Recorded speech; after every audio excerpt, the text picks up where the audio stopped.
Assalamualaikum warahmatullahi wabarakatuh. Alhamdulillahirrabbilalamin. Wassalatu wassalamu ala asrofil anbiya wal mursalin wa ala alihi wa asbihi ajmain amma ba'du. Pertama-tama, marilah kita panjatkan puji dan syukur kehadirat Allah Subhanahu wa taala yang telah memberikan nikmat dan kesempatannya hingga kita masih bisa diberi kesehatan lahir dan batin. Salawat dan salam semoga tercurah limpahkan kepada junjungan kita yakni Nabi Muhammad Sallallahu Alaihi Wasallam, kepada yang terhormat dosen pengampu mata kuliah pendidikan agama Islam Bapak Haji Wengrianto SPD MAG. Presentasi ini dibuat untuk memenuhi tugas ujian tengah semester. Perkenalkan, nama saya Ilham Sonjaya Al-Munawar dengan NIM D1A220021 Prodi Farmasi. Di sini saya akan mempresentasikan mengenai apa itu konsep fikih.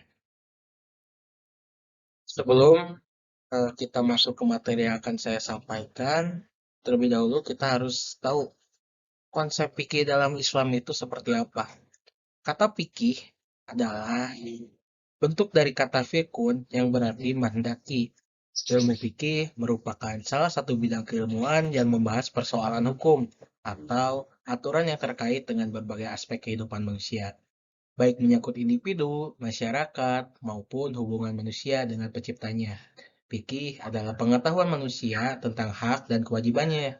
Fikih meliputi seluruh aspek kehidupan manusia dalam berislam yang pada wilayah akidah, syariah, ibadah, dan akhlak. Yang akan saya sampaikan tentang konsep fikih ini ada 6.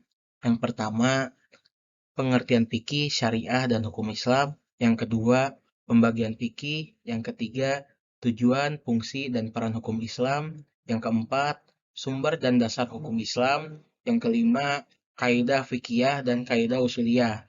Dan yang terakhir, yang keenam, metode penetapan hukum Islam dan masail fikih. Yang pertama, pengertian fikih, syariah, dan hukum Islam.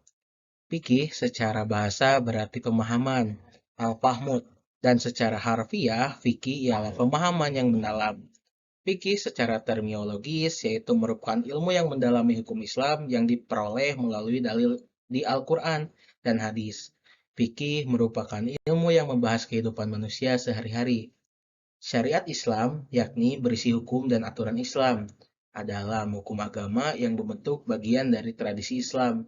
Ini berasal dari ajaran Islam dan didasari pada kitab suci Islam, khususnya Al-Quran dan hadis. Hukum Islam atau syariah adalah sistem kaidah-kaidah yang didasarkan pada wahyu Allah SWT dan sunnah Rasul. Hukum Islam mengatur tingkah laku yang mengikat bagi semua pemeluknya. Dalam penerapannya, hukum Islam merupakan sistem yang menjadi kewajiban semua muslim. Hukum Islam selalu mengambil segala yang bermanfaat dan mencegah atau bahkan menolak yang mudarat atau sesuatu hal yang tidak berguna bagi kehidupan.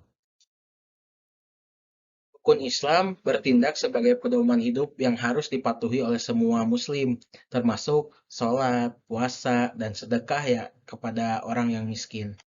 Pembagian fikih itu dibagi 4. Yang pertama, ibadat.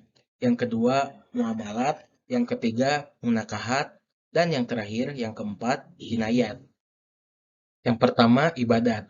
Ibadat artinya pengabdian dan penyembahan seorang muslim terhadap Allah yang dilakukan dengan merendahkan diri serendah-rendahnya dan dengan niat yang ikhlas menurut cara-cara yang ditentukan oleh agama. Yang kedua, muamalat. Muamalat ialah peraturan agama untuk menjaga hak milik manusia dalam tukar-menukar barang atau sesuatu yang memberi manfaat dengan cara yang ditentukan agama agar tidak terdapat keterpaksaan dari salah satu pihak, penipuan, pemalsuan, dan segala penzoliman yang ada kaitannya dengan peredaran harta dalam kehidupan masyarakat. Yang ketiga, munakahat. Munakahat ialah undang-undang perkawinan atau akad yang menghalalkan pergaulan antara seorang laki-laki dan perempuan yang bukan mahramnya untuk mendapatkan kebahagiaan rumah tangga dan menyelesaikan pertingkaian yang mungkin terjadi antara keduanya. Pada dasarnya, pernikahan itu diperintah oleh agama sesuai dengan ayat di bawah ini. Maka, kawinkanlah wanita-wanita yang kamu senangi 2, 3, atau 4. Kemudian, jika kamu takut tidak dapat berlaku adil, maka kawinilah satu saja. Di sini diterangkan dari Quran surat An-Nisa surat keempat ayat ketiga. Yang keempat dan yang terakhir yaitu jinayat. Jinayat ialah perbuatan-perbuatan yang dilarang oleh agama dan dapat menimbulkan hukum demi untuk menjaga harta, jiwa, serta hak asasi manusia. 3. Tujuan, fungsi, dan peran Islam. Seorang tokoh Islam bernama Abu Ishaq al-Hashtibi telah merumuskan 5 tujuan hukum Islam, yaitu yang pertama, 1. Memelihara agama. Kedua, memelihara jiwa. Ketiga, memelihara akal. Keempat, memelihara keturunan. Yang kelima, memelihara harta. Fungsi hukum Islam. Hukum Islam tidak hanya mengatur hubungan manusia dengan Tuhannya, tetapi juga mengatur hubungan antara manusia dengan dirinya sendiri, manusia dengan manusia lain dalam masyarakat, manusia dengan benda, hingga manusia dengan lingkungan kehidupannya. Adapun fungsi hukum Islam adalah yang pertama, fungsi ibadah.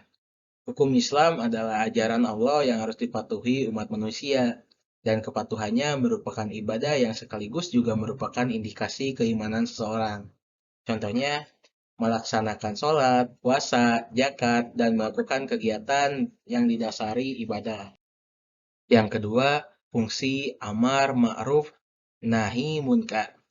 Dari fungsi inilah yang dapat dicapai tujuan hukum Islam, yakni mendatangkan kemaslahatannya, manfaat, dan menghindari kemadaratan baik di dunia maupun di akhirat. Yang ketiga, fungsi jawazir. Adanya sanksi hukum yang mencerminkan fungsi Islam sebagai sarana pemaksaan yang melindungi umat dari segala perbuatan yang membahayakan. Yang keempat, fungsi tadi wa Islam al-mumah sebagai sarana untuk mengatur sebaik mungkin dan memperlancar interaksi sosial. 4. Sumber dan dasar hukum Islam merupakan rujukan, landasan, atau dasar yang utama dalam pengambilan hukum Islam. Oleh karena itu, segala ketentuan dalam kehidupan harus bersumber atau berpedoman pada hukum tersebut. Sumber hukum dalam Islam itu digolongkan menjadi 3, yaitu Al-Quran, hadis, dan ijtihad. Al-Quran merupakan sumber pertama hukum Islam yang memuat panduan kehidupan manusia.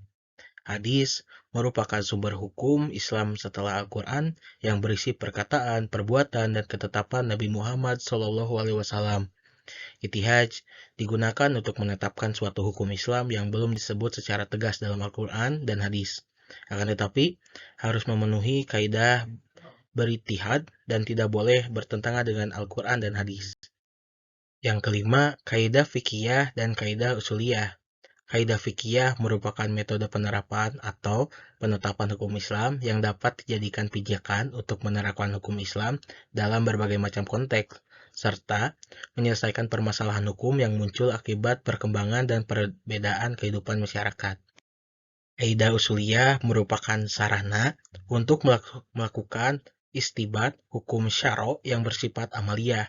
Sedangkan kaidah fikih adalah hasil dari penerapan hukum yang bersifat amaliyah tersebut, di mana kaidah fikih adalah komplikasi dari hukum-hukum yang memiliki kesamaan, yang mana ketentuan hukumnya merujuk pada kesamaan sebab ilahat. Menurut Dahlan 2016. Keenam, metode penetapan hukum Islam dan masail fikih.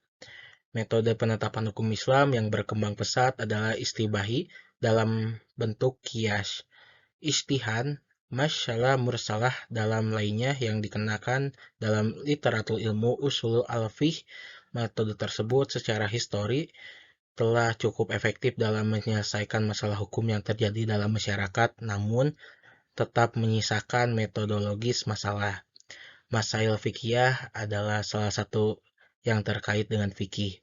Persoalan-persoalan yang muncul pada konteks kekinian sebagai refleksi kompleksitas problematika pada suatu tempat, kondisi, dan waktu, dan persoalan tersebut belum pernah terjadi pada waktu yang lalu, karena adanya perbedaan situasi yang melingkupinya. Sekian presentasi dari saya. Mohon maaf bila ada kesalahan dalam pengucapan kata. Terima kasih sudah menonton video ini. Jangan lupa like and subscribe. Terima kasih. Dadah.